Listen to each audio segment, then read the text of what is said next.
Hey guys, how's it going? Ghostly Rich here with another episode of the Weekly Grinder.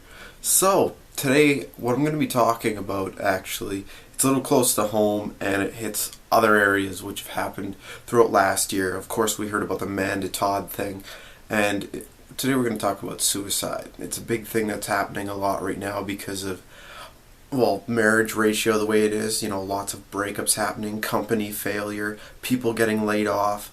I mean, it's a depressing time. It's not as depressing, say, when World War II and all that was happening, and you have people coming to your door and letting you know people are, dying, but it's killing people's morale to live because it's so expensive to do so now. I mean, you see and you hear about all these people that get to go traveling and stuff, and yet you barely have a few bucks to go buy groceries. You're trying to go and have a great night out with some friends, and they're all getting smashed and buying whatever drinks, and you have to say, this one's on for $3.50, I better have this one, kind of thing. It's just the day and age we're in. I mean, everyone wants a whole lot of something, and if you're a businessman, you want something for cheaper. So if you can find a kid that can do someone who's been with you for 40 years and the kid does it better, you'll hire him, and it makes good business wise. But once you take a look at it, chances are if you're 40, 45 and you start looking for jobs, it becomes really hard. I mean, that's why you see so many people, older people now, managers at McDonald's and stuff. It's not just kids anymore because no one else will pick them up. It's good that they've raised the minimum wage, but yeah.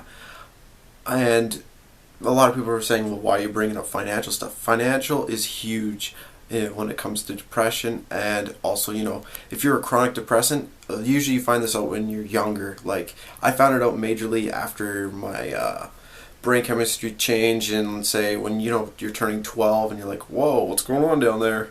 And yeah, that's pretty much when it kicked in for me. I remember just coming home from school one day, and I guess I was bullied a little bit, I just can't really remember, and just sitting in a corner not wanting to go anywhere. And my mind, I was just, it went nuts on me.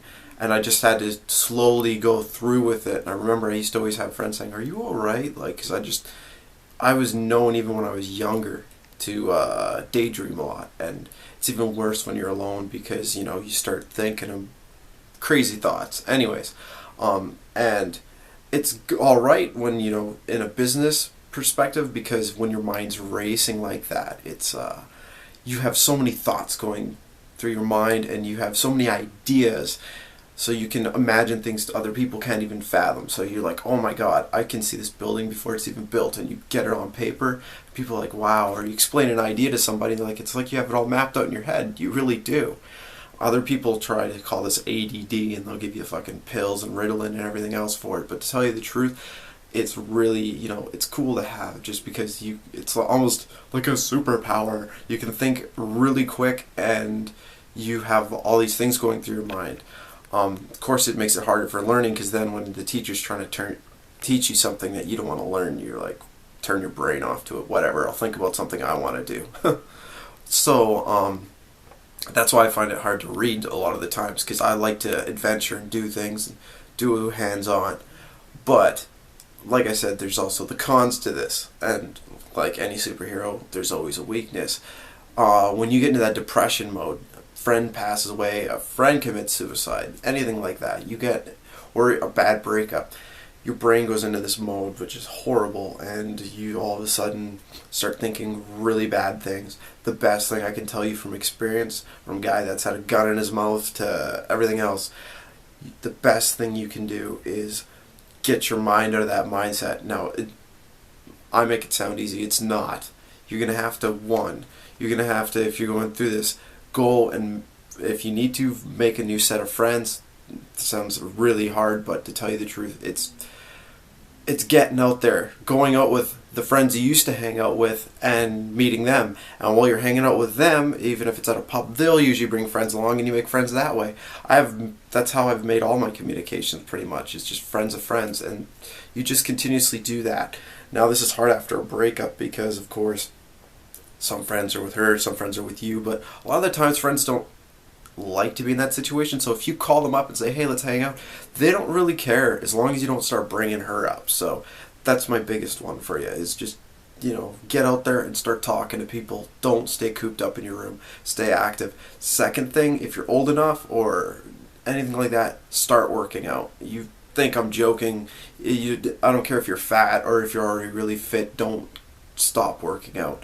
Just, it helps burn the stress, burn the things out of your mind. That was my to get over it thing. I'd hit up the gym. I'd go for a run, go experience some nature and stuff. It's really important.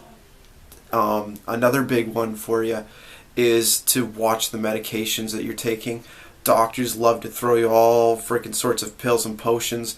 I've stayed clear of it. I remember I had this one that I took, and I was at school, and it was really good. It makes you a little bit cheerful, but someone punched me in the shoulder and I lost it at them. Like, you take it offensive. It's like it builds up and then explodes as soon as someone does something like that. We were playing volleyball, and a girl or guy, I can't remember, spiked a ball at me, and I drop kicked it back at them because I was pissed. It's things like that. You have to watch out with the pills and potions. But like I said, the worst thing you can do is be sitting on your bed or sitting in your house alone.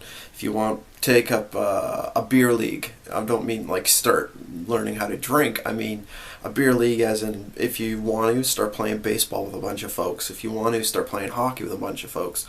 You don't have to really be good at the sport. No one starts a pro. You get into it and you start playing. And the other, of course, if you need to, you always, everyone's got that one friend they can usually go to, whether it's actually a person or a dog or a cat. I don't know. I'm not really an animal person anymore, but yeah, you always have that one thing you can talk to, and it's really important to get and vent. Don't let it build up in your mind. And if if it's money problems or anything, start writing things down on a piece of paper, and with enough effort, you can make it happen. Anyways, if you have any questions at all, feel free to post in the comment sections below. If you have any stories, I'd love to hear them. Post them in the comment sections below, and if you really need someone to talk to at any times, you can PM me. It doesn't matter. I don't even know who you are, but I'll try and help you out the best I can. Anyways, I hope you guys have a great day, and like and subscribe. Thanks. Have a great day.